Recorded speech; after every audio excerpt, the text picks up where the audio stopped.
I found my husband's secret phone and discovered he was still talking to his ex. When I confronted him, his ex reached out and revealed even more shocking truths about their relationship. I never thought I'd be writing a post like this, but here I am. My name's Laura, and I've been married to Sean, 34M, for 5 years now. We met at a New Year's Eve party back in 2016, hosted by our mutual friends Alex, 33M, and Ella, 32F. I remember that night so clearly. I was wearing a sparkly blue dress that my mom had gifted me for Christmas, and Sean was in a crisp white shirt that made his blue eyes pop. We hit it off immediately, bonding over our shared love for 90s sitcoms and our mutual dislike for the loud EDM music blasting at the party. Sean works as a software engineer at a big tech company, and I'm an elementary school teacher. We both love outdoor activities, hiking, camping, you name it. We even have a golden retriever named Max who joins us on most of our adventures. Our first date was actually a hike in the nearby state park, where Sean packed a picnic lunch complete with my favorite strawberry cheesecake. It was during the hike that I learned about Sean's passion for photography. He kept stopping to capture the beautiful fall foliage, and by the end of the day, I had fallen for both him and his artistic eye. Our relationship moved pretty quickly after that. We started dating officially a few weeks later, and by summer, we were talking about moving in together. I remember feeling a mix of excitement and nervousness when Sean suggested it. I had never lived with a partner before, and the thought of taking such a big step was daunting. But Sean had a way of calming my nerves. He suggested we make a pros and cons list together, and by the time we finished, the pros far outweighed the cons. We found a cozy 2-bedroom apartment with a small balcony where we could grow herbs, and moved in that August. Living together was an adjustment, but a good one. We learned each other's quirks, like how Sean always leaves his socks on the floor next to the bed, or how I can't function in the morning without at least 2 cups of coffee. But we also discovered new things we loved about each other. I found out that Sean was an excellent cook, always experimenting with new recipes. He discovered my talent for interior decorating, as I slowly transformed our apartment into a warm, inviting space. Sean proposed on our 1-year anniversary during a hiking trip to the same state park where we had our first date. He had planned it all perfectly. We reached the summit just as the sun was setting, painting the sky in beautiful shades of orange and pink. As I was admiring the view, Sean got down on one knee and pulled out a ring. It was his grandmother's engagement ring, a beautiful vintage piece with a central diamond surrounded by smaller sapphires. I was so overwhelmed with emotion that I could barely get out my yes through the tears. We got married the following summer in Sean's parents' backyard. It was a beautiful, intimate ceremony with just our closest friends and family. I wore a simple lace dress that I had found at a vintage shop, and Sean looked handsome in a navy suit. Our vows were personal and heartfelt. I promised to always be his biggest cheerleader, and he vowed to make me laugh every day, even when life gets tough. Sean comes from a close-knit family. He has 2 younger sisters, Emma, 30F, and Lily, 28F, who I've grown close to over the years. His parents, Linda, 62F, and Robert, 64M, have been happily married for 40 years and have always been incredibly welcoming to me. I remember the first time I met them. I was so nervous I spilled red wine all over their white tablecloth. But instead of getting upset, Linda just laughed it off and said it gave the cloth character. From that moment on, I knew I had found a second family. My own family situation is a bit more complicated. I'm an only child, and my parents divorced when I was 12. It was a messy split, with lots of arguments about money and custody. I lived primarily with my mom, Laura Sr., 58F, who worked 2 jobs to support us. My relationship with my dad, Michael, 60M, became strained after the divorce. We would see each other every other weekend, but our interactions were often awkward and forced. It wasn't until I was in college that we started to rebuild our relationship. My mom passed away 2 years ago after a short battle with cancer. It was a difficult time, and Sean was my rock throughout it all. He took time off work to help me plan the funeral, held me when I cried, and made sure I was eating and taking care of myself when grief threatened to overwhelm me. His unwavering support during that time made me love him even more. Everything seemed perfect in our lives until about 3 months ago. It was a Saturday afternoon and Sean was out golfing with his co-workers, a monthly tradition they had started last year. I decided to use the time to do some spring cleaning and organizing of our shared home office. As I was sorting through one of the desk drawers, I came across an old phone of Sean's.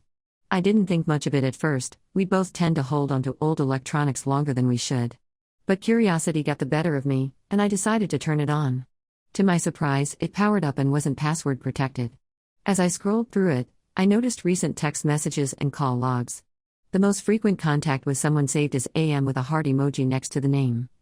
My heart started racing as I opened the text thread. The messages were flirtatious and intimate, discussing inside jokes and reminiscing about shared memories.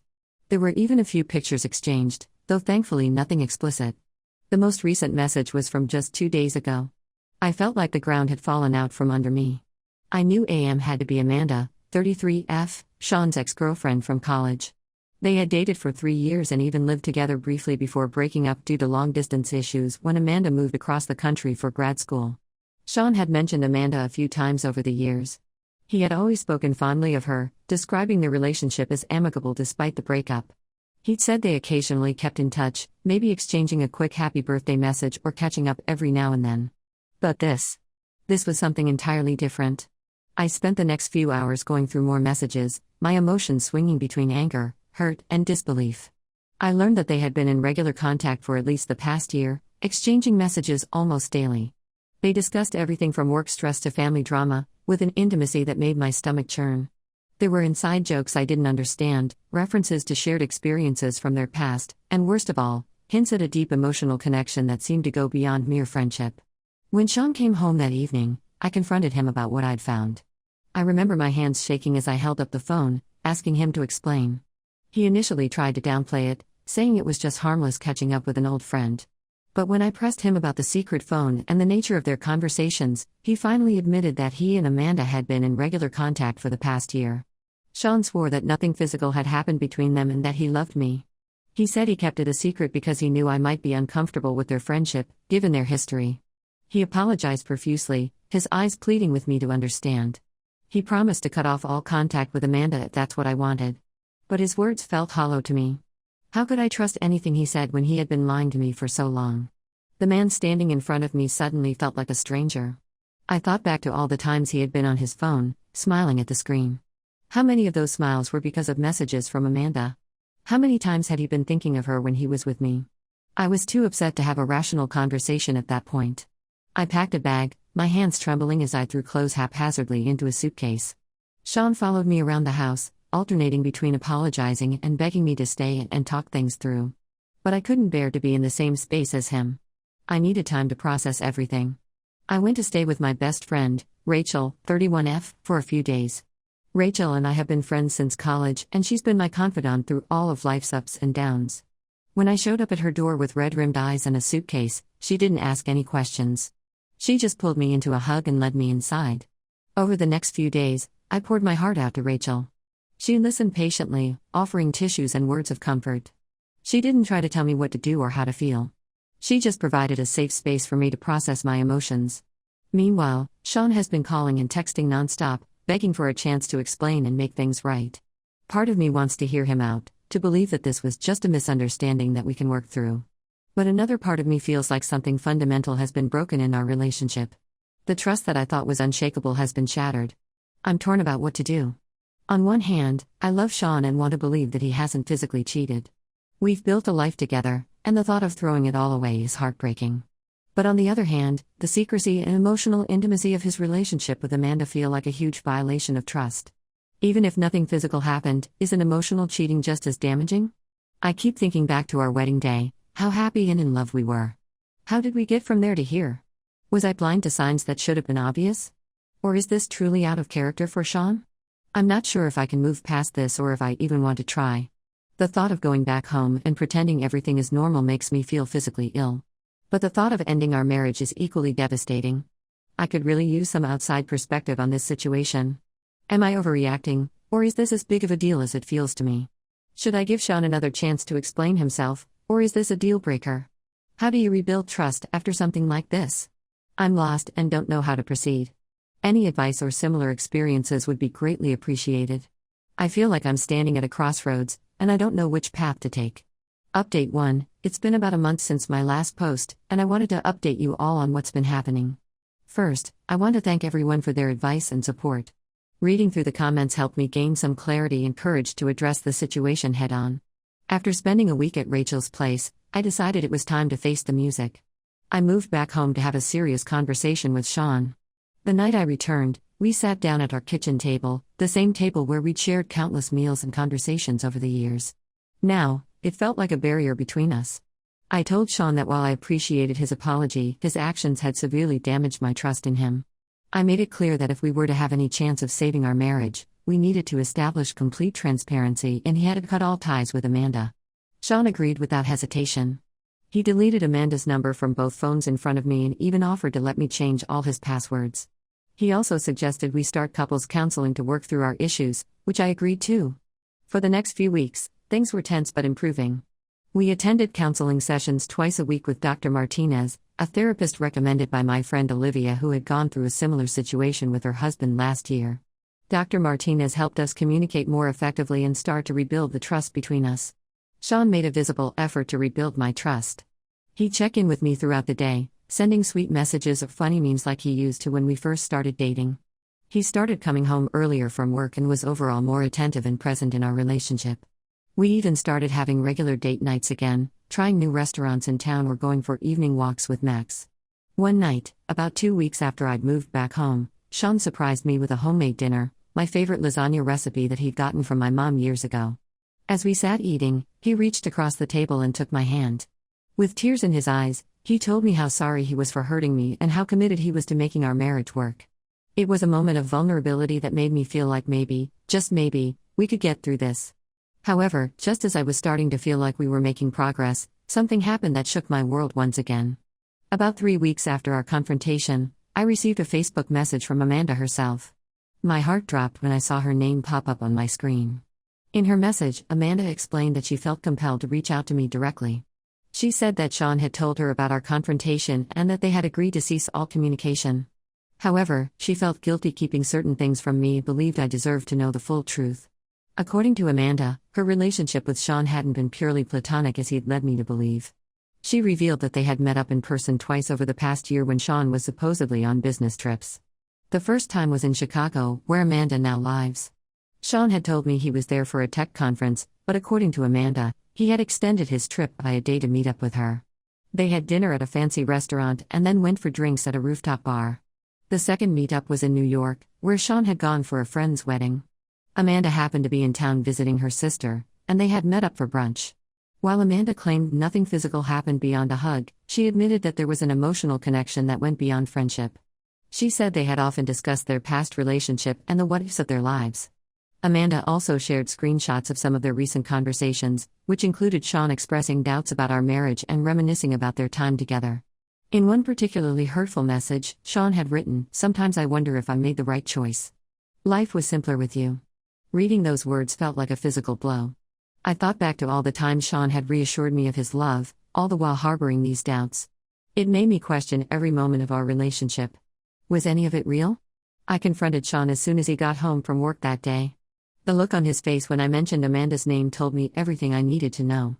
At first, he tried to deny it, but when I showed him the screenshots from Amanda, he broke down. He admitted to everything, the meetups, the emotional affair, and the doubts he'd been having about our marriage. Sean begged for forgiveness, saying he had made a terrible mistake and that he truly wanted to make our marriage work.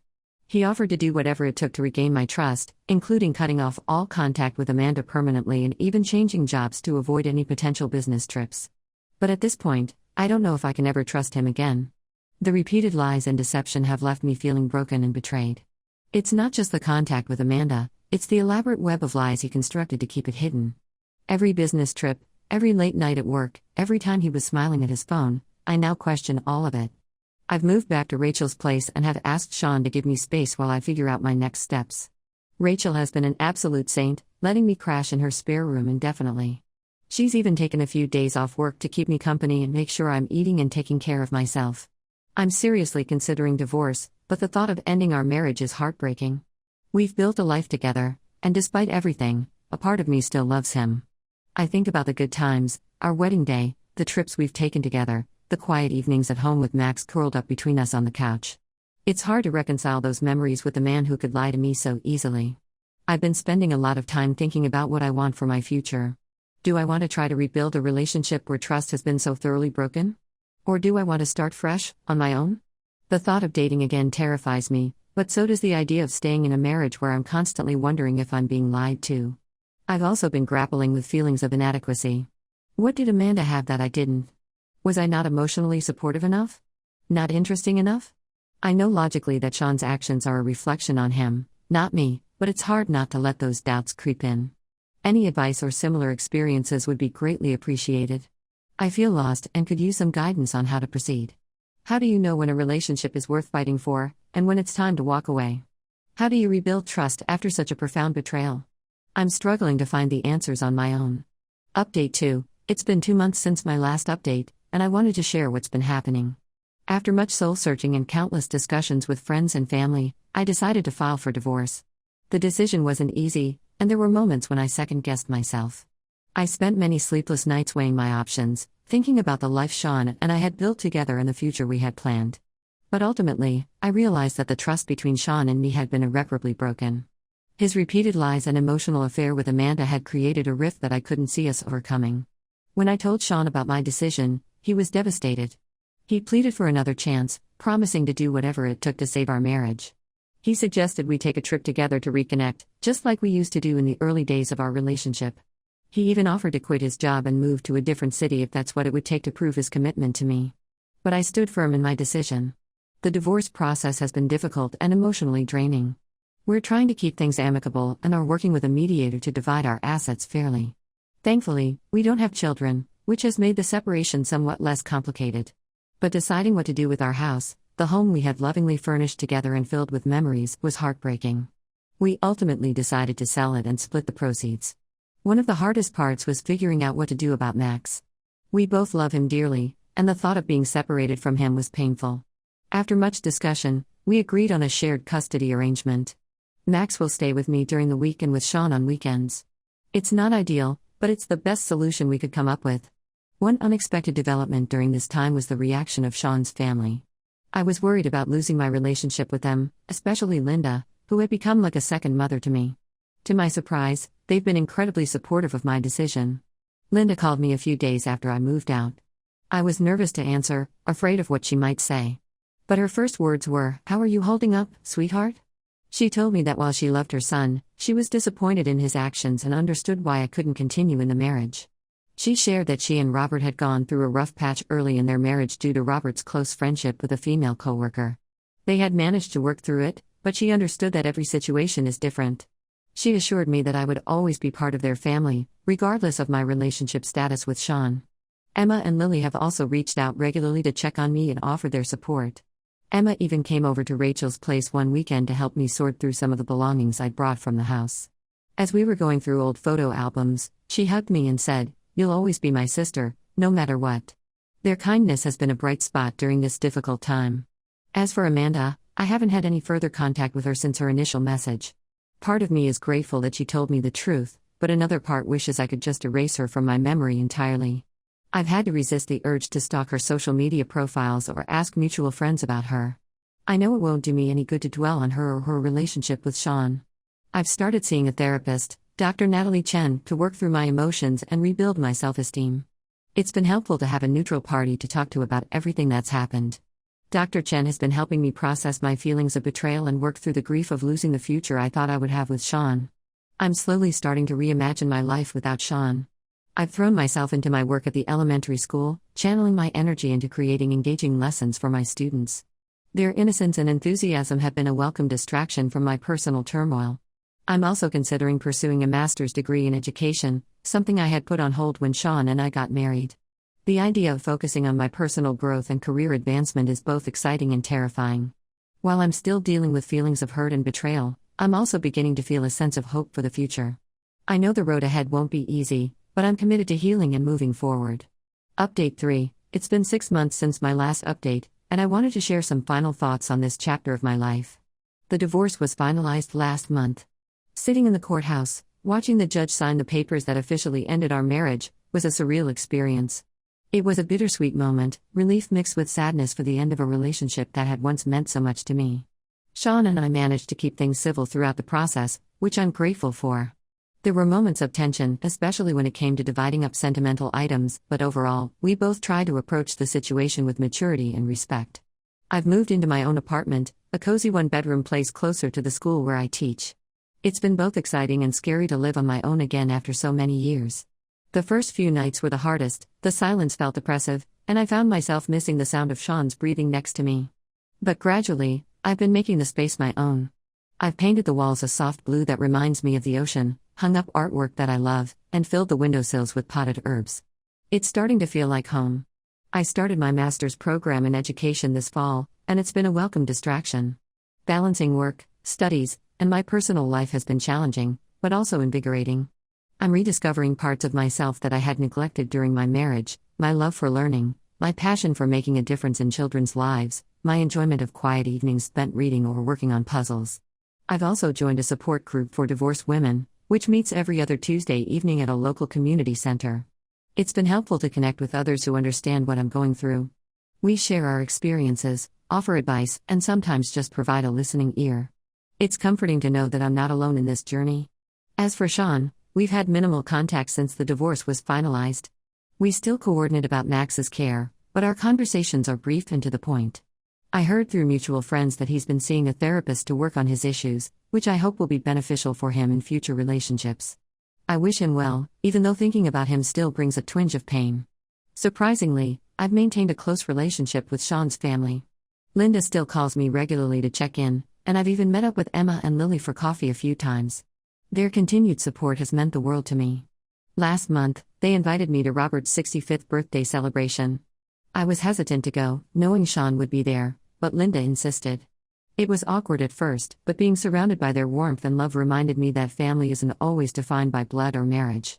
Looking back, while the discovery of Sean's emotional affair was painful, I'm grateful for the clarity it brought to our relationship.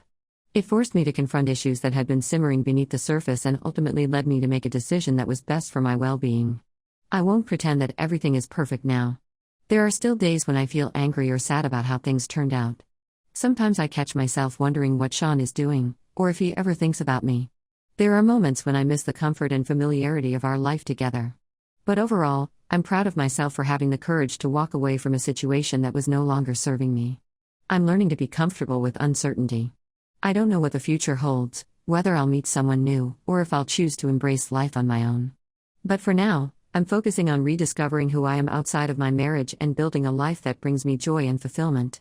To anyone going through a similar situation, I want to say this: trust your instincts, prioritize your own well-being, and don't be afraid to lean on your support system. Healing takes time, but it is possible to come out stronger on the other side. Thank you all for being a part of my journey.